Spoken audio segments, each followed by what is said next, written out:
Hi, my name is JC, and welcome to the Pro Talk podcast brought to you by Housecall Pro. We're interrupting our regularly scheduled podcast in light of the current COVID-19 situation.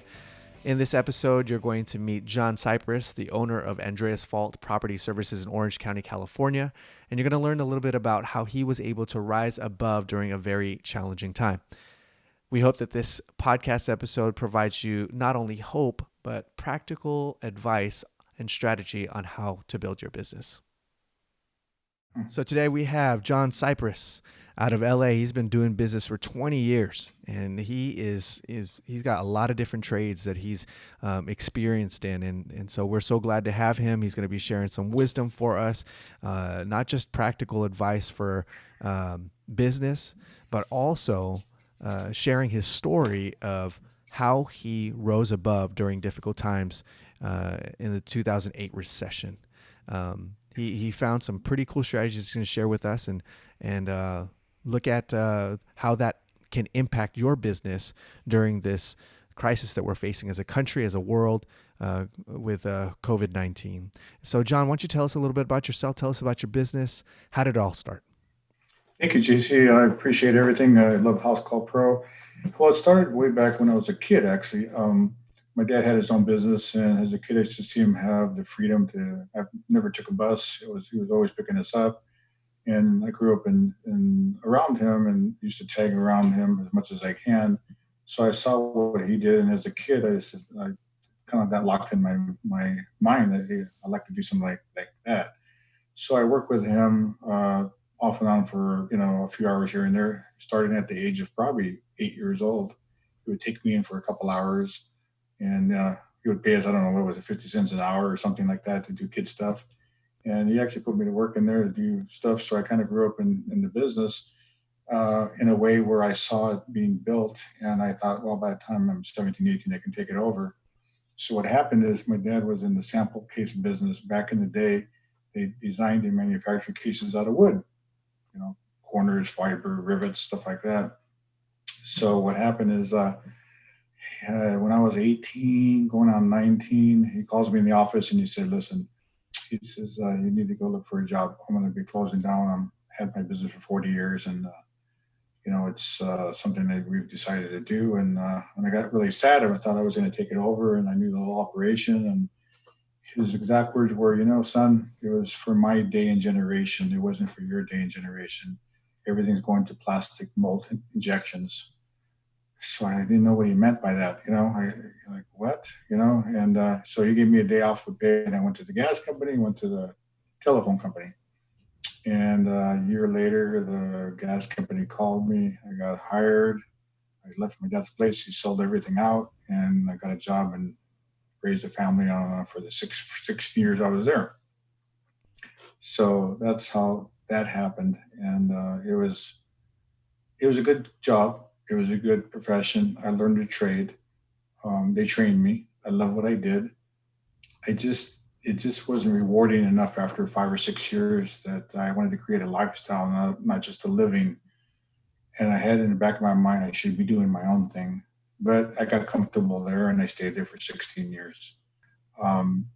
Raising a family, had the mortgage, had the car payments, and it just was not fulfilling what I thought I should be doing out there. I knew in the back of my mind I should be doing my own thing, but I didn't know what or how, So back in, I think 97, I got injured and then they kind of forced me to go on disability and I wanted to work and there was no movement. So I ended up in the office, the dispatch office in Chatsworth. And they had some rules that 90 days light duty and then you go home. So they were paying me to go home. And basically they were getting rid of the older generation and bringing in a new one. So I saw the writing on the wall. So I kind of thought I should be looking at doing something else. The store could close on me. And it didn't close on me. I was offered to take a package out or stay here and possibly get terminated. So I made a decision to take that package, not knowing what I was going to do, but I ended up getting involved in gas-related services because that was my background. And I got involved in installing earthquake gas shuttle valves. It just happens to be that year after I started business that the law passed in LA City that they have to have it on to close escrow. So it wasn't my timing. It was it was good timing. The problem I had that it happened overnight. Who were my who were my customers? Agents and brokers, because they had to have it done. So then I started with one product, one service, and started pounding the pavement and knocking on doors. I started going to real estate offices, handing out flyers, and then got the phone to start to ring. As you're telling me your story, I've got 3 kids too, and if I Mhm. were ever in a situation, God forbid, something like that, there's this like I'm gonna hit it at all fronts. I'm gonna take a bunch of darts. I'm gonna throw it at the board. Something's gonna hit. Was that your approach? Were you like, I'm just gonna hit every industry and see what hits, or was there a specific industry trade that you focused on and then expanded? Because I know you do a lot.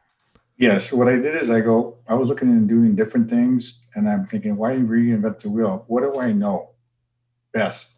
I know the natural gas industry because that's what I did. So, okay, so my thing is you find a need and you fill it. Okay, so what's needed out there? Well, what really got my attention, what happened on January 17th, 1994, I was on call that day and slammed the Northridge earthquake hit.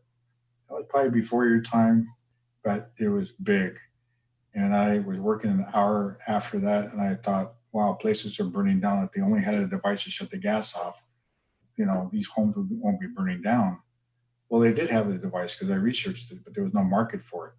Um, 3 or 4 years later, after the Northridge earthquake hit, LA City mandated a law or an ordinance, a special ordinance, to have that put on every house that sold in Los Angeles city areas. Well, since then, Santa Monica's adopted the law, West Hollywood's adopted the law, and a few other little small cities.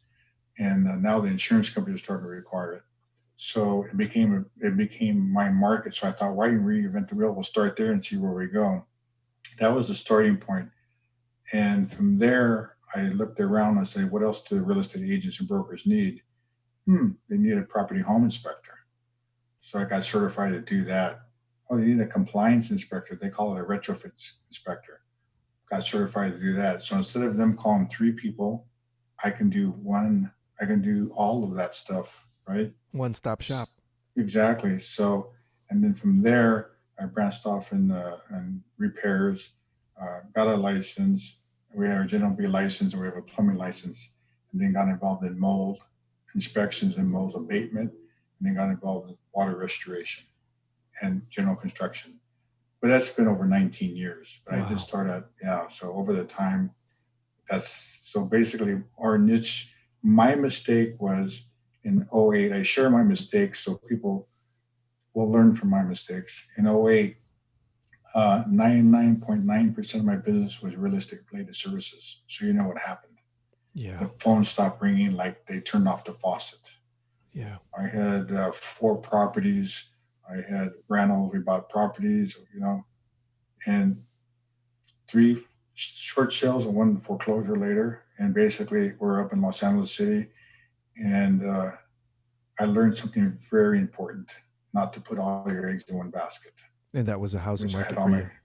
I was a housing market. And I had friends that lost 15, 20, 30 houses. I was like, we went on, we lost probably about $1 million liquid equity cash that we could have. We were supposed to flip the properties, but we kept them as rentals because we fixed them up because we were contractors. Right. So we just got caught with everybody else. With you know, pretty much just got caught in that wave there. Um, Moved from Santa Clarita Valley down to Orange County in '08, and then I said to myself, what do we do? Well, what's out there? So there's a book that I like reading every so often. It's called Who Moved My Cheese, and it talks about what's out there during certain times, kind of like the crisis we're going through now. Sorry, I'm what thinking, was that book again? it's called Who Moved My Cheese. Who Moved My Cheese? Yeah, And who's it's, that by? I'm trying to remember the author. I should know it, but I That's okay. forget. We can get that Yeah, later. and it talks about like where's the cheese at? So then when I thought, what's where do I get work from the real estate industry? So I had to look hard at the facts, and they said, okay, the REO market, which is bank owned property market. Okay, so they have special agents for that. So I started doing cold call emails, visiting offices, and now I'm here in Orange County. And all of a sudden, his name is Rob Buchan. He was a big real estate agent a few years back, and he handled a lot of bank-owned properties. You would get 75 to 100 listings a month. So I sent him a cold call email a month prior, and he sent me a message back. He goes, "You do rekeys?" Rekeys was just changing the lock. I mean, I can do something, so we changed the lock. So then all of a sudden I can't go back to my office, and my wife goes, "I guess your meeting went well." He just sent over about 15 orders to change locks and to meet the sheriffs and lockouts. I'm like, "Lockout, what's that?" So then I got involved in doing lockouts, which actually the rekeys actually entered me into the property to give bids to fix it back up because they weren't lendable properties. So all of a sudden, a simple $200 rekey became a $40,000 rehab Wow. because the bank, they couldn't sell the properties because their plumbing was ripped out, the electrical was being ripped out. People put cement down the sewer lines. They took a jackhammer to their granite countertops. They stole the kitchen sink. So all of a sudden, the agent says, "Hey, can you do this?" "Yeah, we can do this." So we started doing the bids. And before you know it, bam, we're back on being super busy. I had to get my crews together, and we started putting the houses back together so they can sell them But because they weren't lendable. in a different angle. So you were still in the housing market, but now in a different Different, way. yeah, a different wave, which is the foreclosure wave. So we learned to move with the cheese, and like, okay, what do we do now? The faucet turned off, and I said, well, this is going to be a big market because people are losing their homes, and we can put them back together.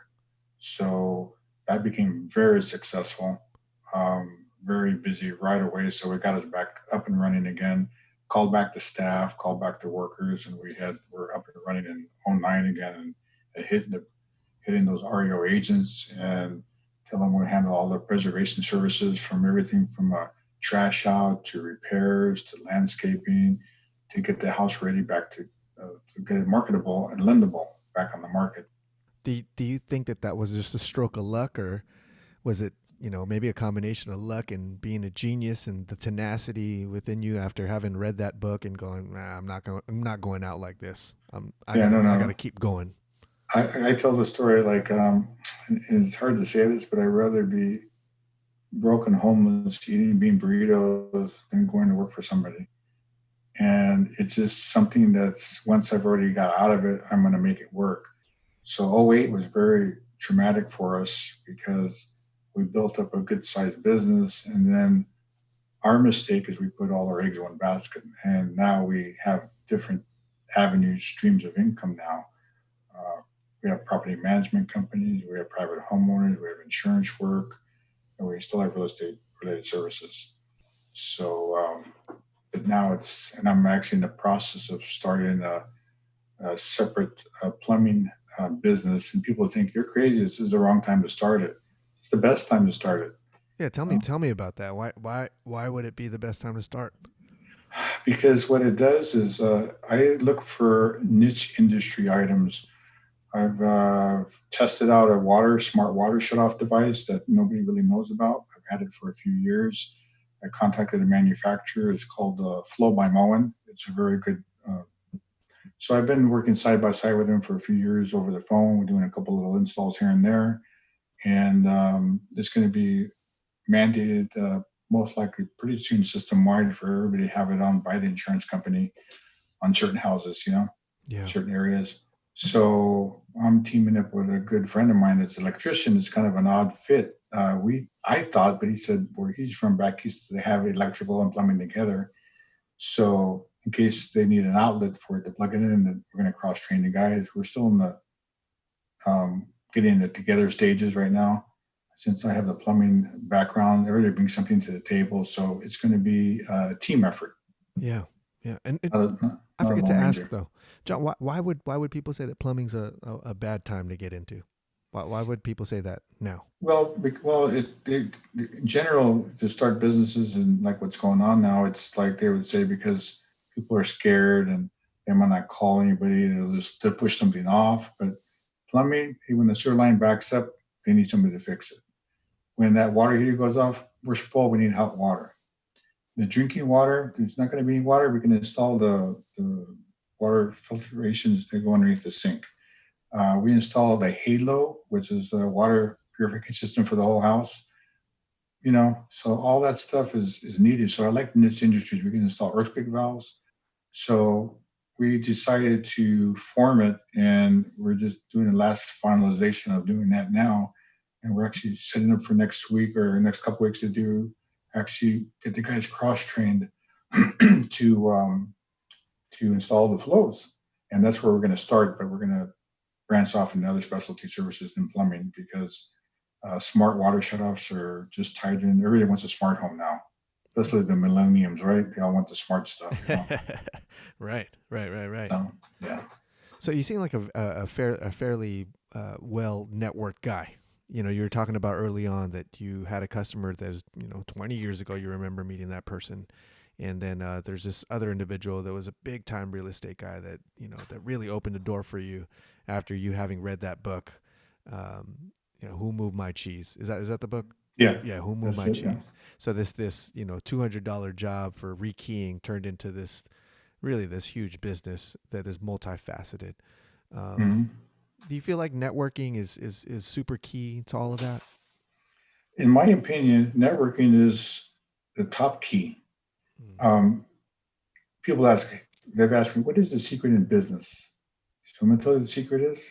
And he goes, yeah, it's really got to listen closely. He goes, it's not about being the best plumber, the best electrician, the best photographer. You know what the secret is? But being the best people's person. Because they're buying you. Everybody's about the same price. So when I got in business, I said to myself, what would I like? I'm sitting like a customer. What would I like in customer service, right? I would like to get a 2-hour window. I would get to have over-the-top communications. I would like to be called the day before. I'd like to be called the day after, So what I did before I found Housecall Pro, I didn't care if it was $500 I would have paid for it because I was doing all that stuff manually. And people say, God, how do you do that? I go, text, email, phone call, every customer, let them know where we're at, where the guys are at, everything. And nobody does that. The contractors that have a bad rap out there, they don't know when they're coming. They never show up. They don't call. So I just thought about doing the complete opposite. And it's worked over 19 years. They refer me like crazy. When they call, they put the phone down. So when I found Housecall Pro and I had the demonstration, I'm like halfway through, I was like, where do I sign up? This is awesome. Wow. How long ago was that, John? That was about 1.5 years ago. Oh, wow. Almost 2 years ago, yeah. So I'm always curious, how did that, because, keeping things organized, communication with customers and customer service, as you are saying right now, is so key to running a business, right? Yeah. How did it transform your business? What it did is it gave me the opportunity to actually be who I was supposed to be out there. I was always rough around the edges at the beginning. I didn't have patience, didn't have time. I would take stuff personal. So about 5 years into my business, I got introduced to personal development. So I lived up in Santa Clarita. I think, I went down to Costa Mesa, went to a workshop, and I'm like, wow. I went to a guest event, and I'm like, this is awesome. This is what could help me get out of my little shell there and get out of my, box. So I loved it so much, I went back to volunteer to be one of the coaches. And I was able to coach 1, 2, at least 3 leadership teams that were behind me. And that's when I learned, like, this is interesting. It's about being a human being and caring about people. And it's about learning to live outside the box, take calculated risks, right? We all have fear, including myself. We just fight through the fear and do it anyways. Yeah. Right. And we don't let it stop us. So after going through personal development classes, I would coach the young entrepreneurs and find out their why. Like, why would you want to, for free, I would coach them. And then recently, a few years ago, I got certified so I can actually charge if I wanted to. And I do have a couple of paying clients. But I just thought to myself, it's like help other people first, and then you help yourself. So once I've learned that, you really have to care about people. You have to put them first. So when about 4 years ago, I went to a complete subcontracting um, type of system where when I found Housecall Pro, I tell the story all the time. I found my main electrician. Mm. I did a blind date with him and gave him a large job, and it was in Santa Monica, and I met him on the job site. And I was texting him through Housecall and gave him the job, and he came out, and it's ASL electrical here in Orange County. And that guy was a Housecall Pro user also. Yes. That's right. Yeah, because see, at the time I was talking to Andrew, and I was telling him my vision. He goes, "Hey, we're working on that right now." So Andrew Barnes was we were talking a lot. He was telling me, he says, "I know exactly what you're trying to do." He said, "We're building a platform internally just like that." Yeah. So it was just perfect timing. So I started I don't know, I probably have 7 to 10 Housecall subs on that I use at any given time. Yeah. So I love the platform, and when they launched it, I was able to find people in my area that I can work with that have the same customer service skills, the same on time, saying I'm on the way, all that, so it's kind of like I don't have to train anybody. They're on it. They use it. They have that customer service. And the customers know exactly what they're going to expect because they're just, they're using the same system that you're using. Mm-hmm. Yeah, exactly. Well, continuing to hit on the networking part, considering we're in a tough place right now, right? Because typically we have meetups, pro meetups that are meeting all across the country, different times out of, depending on what area you're in. And so we had them all over the country. And it's a place where pros don't have to be a Housecall Pro user. You could just go and have drinks, have food, and learn, something to help you run your business, right? Because we just really value and support pros. We want them to thrive. And then the networking aspect comes in, which is something that you really, really enjoy, right? You think is the top key, right? The secret sauce. It's a secret sauce. Like I had somebody go, "Hey, John, I have a really good flooring guy I'd love to refer you to." I said, "Oh, awesome." He goes, "But I won't." I'm like, "Why not?" He goes, "Because he has no personality. He doesn't talk to you. He doesn't communicate. He just has no personality." Right. I'm like, "Wow." I go, "Yeah, it probably would work because all my guys have personalities. They put them in all the reviews or names. Yeah. I love to hear their names in the reviews." So it's interesting because it's being a people's person. So, like on a property inspection, you walk into somebody. If it takes 3-4 minutes out of your day to get to know both agents, when I called you, right, or you're, then the other agents there, and all you have to do is talk to them for a few minutes before or at the end, and don't even have to talk business. You might see them. They might have a Dodger shirt on. You can start a conversation about the Dodgers, and it's connecting. It's getting on their level, basically reading their body language, picking up on certain words, seeing where their eyes go, and getting on a common ground with them where you connect. And that's what I do well. Right. I do that, and that's what I'm supposed to be doing, out there. That's why I got out of a truck about 5 years ago. Yeah. So now that we don't have these pro meetups in a physical basis, we have them virtually. Have you been enjoying that? Yeah. You know what? I was on one. I help run one of the meetups in La Habra with Anna up there. Yep. So I've been on ground level with that. So it's different. And it's something that we get to, see what benefit we can pull out of it. Because even at bad times like we're going through now, what's going on, where everybody's uncertain, there is good stuff if you really get past all of that stuff that's going on. You look a little deeper and you see there are opportunities. Like I can still do real estate meetings virtually, right? Mm-hmm. Right. I usually go do office meetings and in person, but their office is not meeting, but I'm sure they're still having their meetings virtual. Well, they can have me as a guest speaker virtual. Yeah. So it just makes you think out of the box, makes you think, what can you do different? And then when the times come back normal, then you have something else to lean on if something goes south another way. Yeah, I mean, it's sitting in front of a man with lots of wisdom who lost $1 million in liquid asset and is still rising above. He rose above in that time.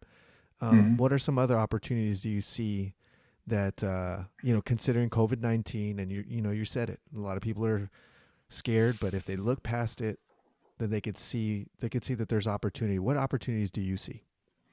For me, in our business, I see people are buying a lot of water, right? Mm-hmm. I see the opportunities of selling them water filtration system for their whole house. They have permanent clean water out of every faucet, or selling them or installing a water system underneath their sink where they don't have to go jug around those bottled waters, right?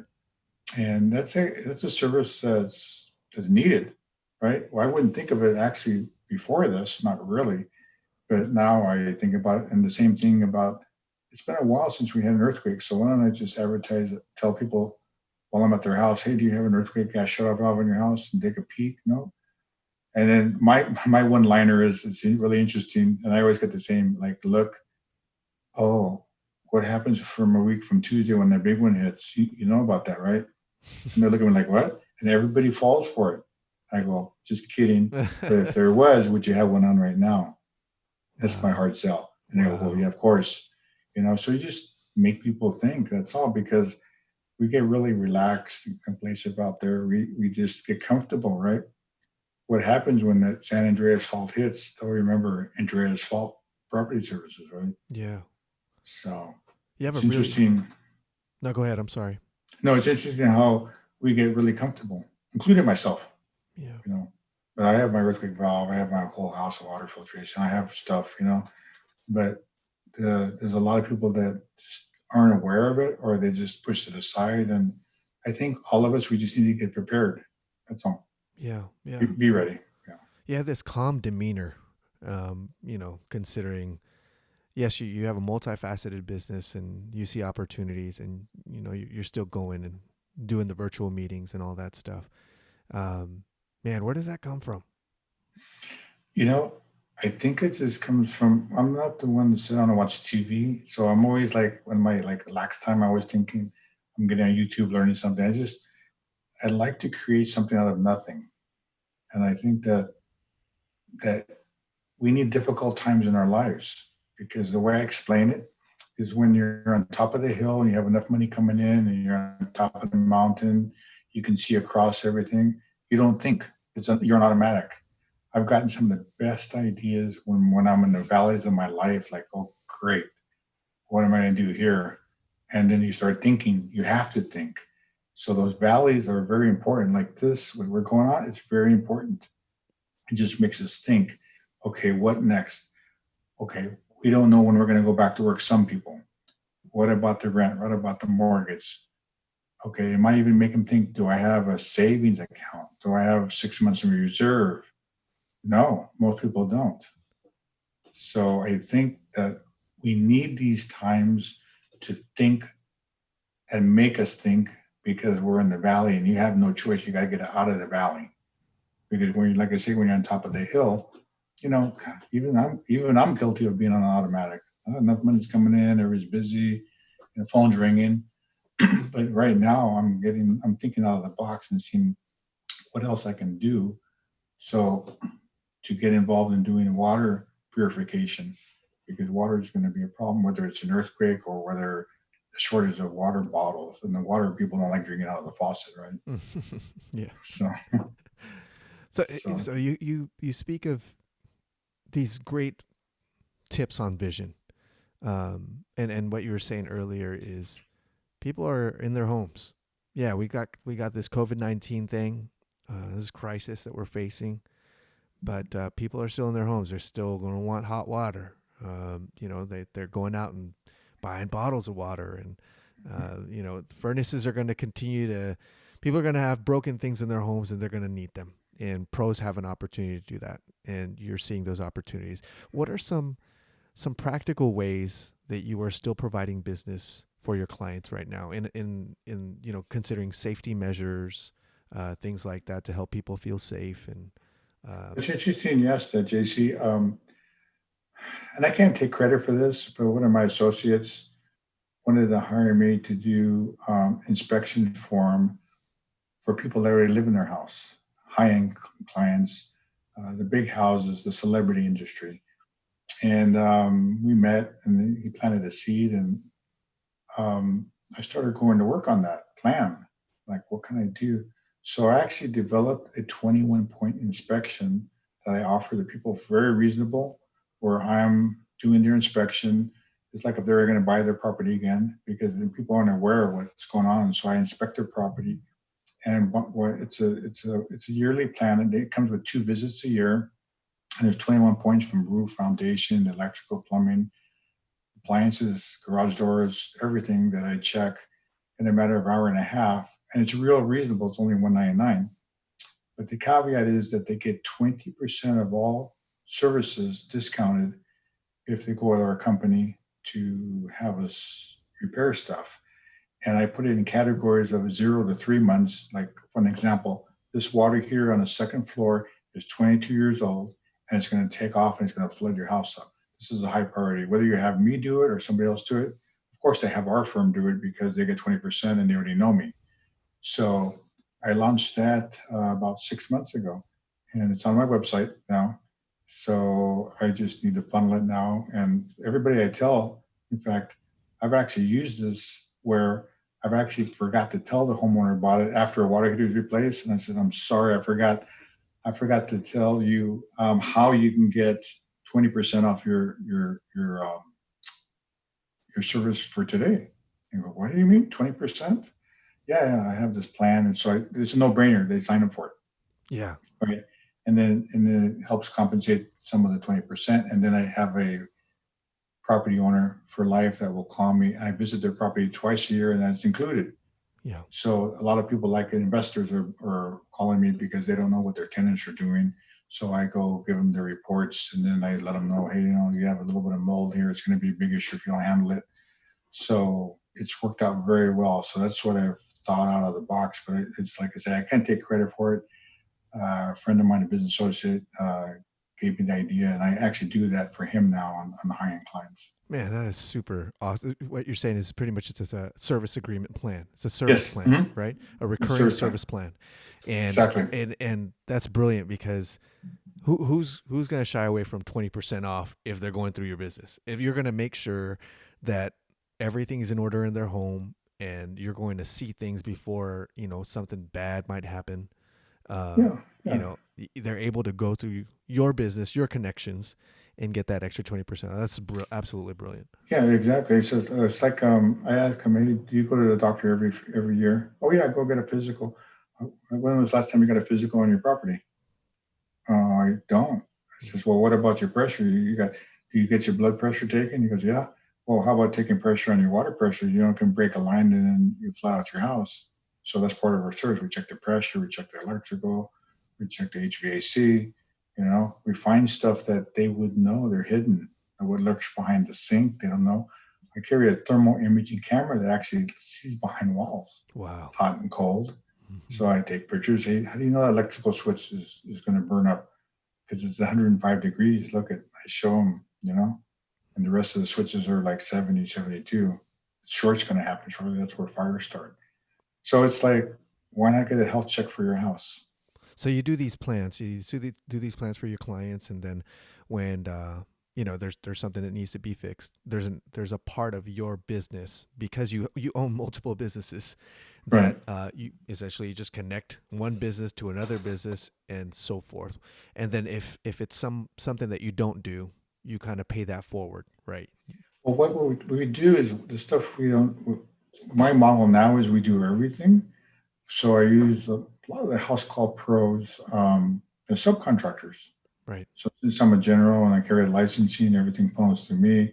I give them the work, and we make a little percentage on each job. So that's bought back some time, right? Mm-hmm. And it's even better that if I can help my plumbers, my electricians, my carpenters, my HVAC make more money, and I make a little bit of money, not from them, but on top of that, why wouldn't that be a win-win? Right. Right. So that's our model now. So that's why I'm constantly looking for good house call pro contractors. So even if I'm out of the area, we cover all of Orange County and all of Los Angeles City areas. So it's a large area. Yeah. So I found a really good gate guy. I mean, just really quality people.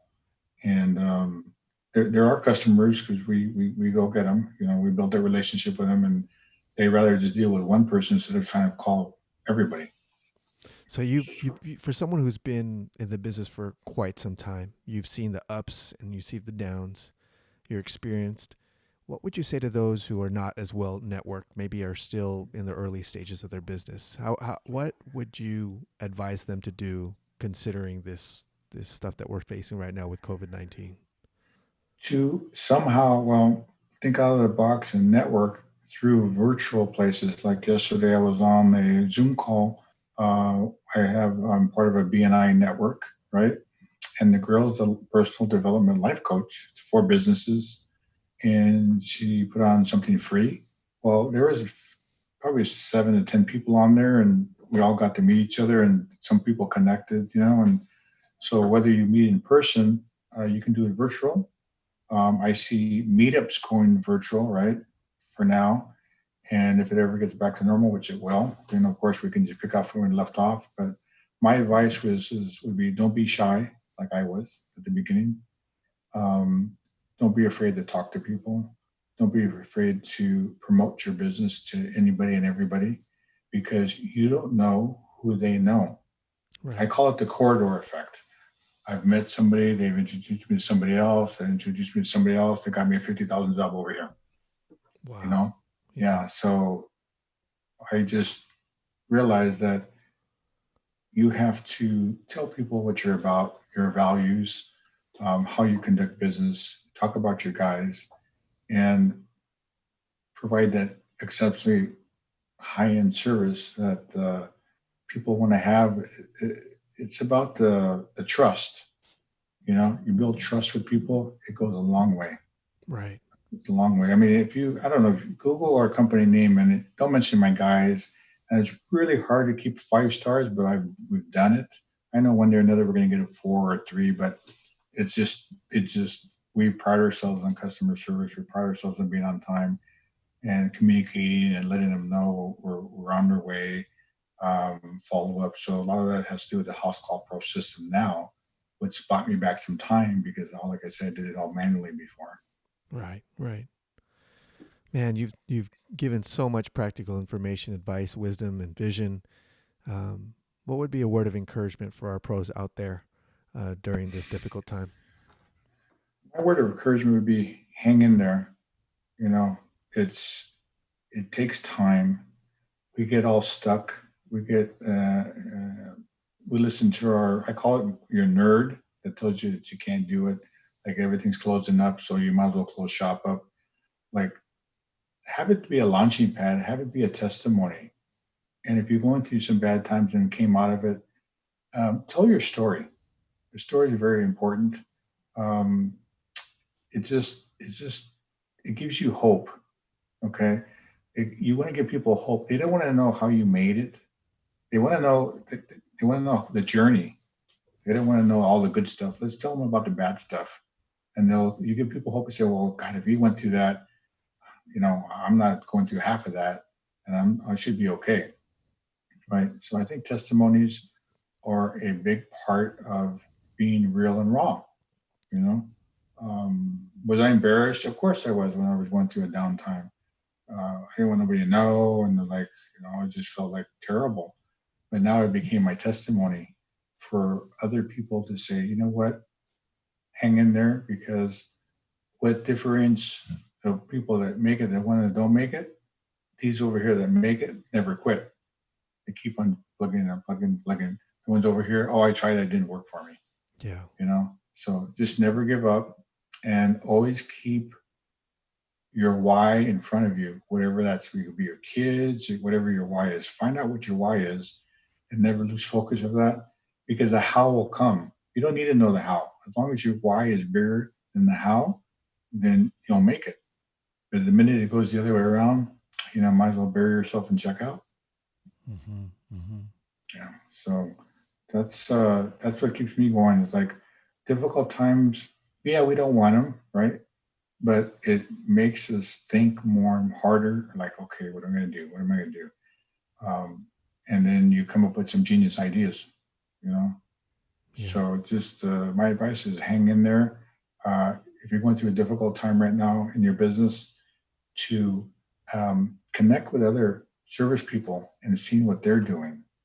You know, go to the meetups, find out how they're doing it. You can't go to the meetups, but go to the virtual ones right now and find out what's going on. Pick up the phone and just make a phone call. I know we're in this text, email, type of thing. I picked up the phone this morning and talked to somebody I've known for 20 years. He's 90 years old and he's still cranking real estate. Wow. His name is Bill Chin, and great guy. And I met him 20 years ago, and I just hadn't talked to him in a couple of years. And I got his voicemail. I thought, oh, maybe he passed away. He calls me back. Hey, it's good to hear from you. And I asked him, hey, if I can ask, how old are you? Because I just turned 90. I'm still selling properties. You're my guy. Wow. So That's amazing. always keep in touch. Pick up that phone. I know we're in a text world, Instagram world, stuff like that. But once in a while, pick up the phone and just say hi. I'm just checking in. I just called him and he was happy to hear from me. And he goes, yeah, I got something coming up. You're my go-to, Man. So just pick up that phone once in a while. It does work. That's awesome. I love the tenacity that you bring. I love the experience that you bring, and I love the value that you have for just people, connection, humanity, customer service. It's definitely, considering the time that we're facing right now, that kind of connection with people is really good. Yeah. Even going to those people that knowing that they're seniors and they can't get to the market. I mean, just stop by and ask them, hey, I'm going to the market. Can I pick up anything? Right? Yeah. I mean, just those little things in life, I mean, that's all that matters is just being a human being to one another, During a crisis, we get to all pull together. Like during an earthquake, everybody got to know their neighbors. They didn't even know their neighbors because they're all barbecuing in the front yards and they had no gas. And, so sometimes tragedies bring people together, right? Yeah. So we have to look at it. There's a good side and the bad side is what do you want to see, the cup half full or half empty? Yeah. It's a choice, right? Well, there you go. You heard it from John Cipres out of Orange County, Andreas Fault Property Services. Thank you so much for your time, John. Thank you, GC. It's been a pleasure for me. Thank you for being on the show. Thanks for tuning in. For more information, go to housecallpro.com/coronavirus.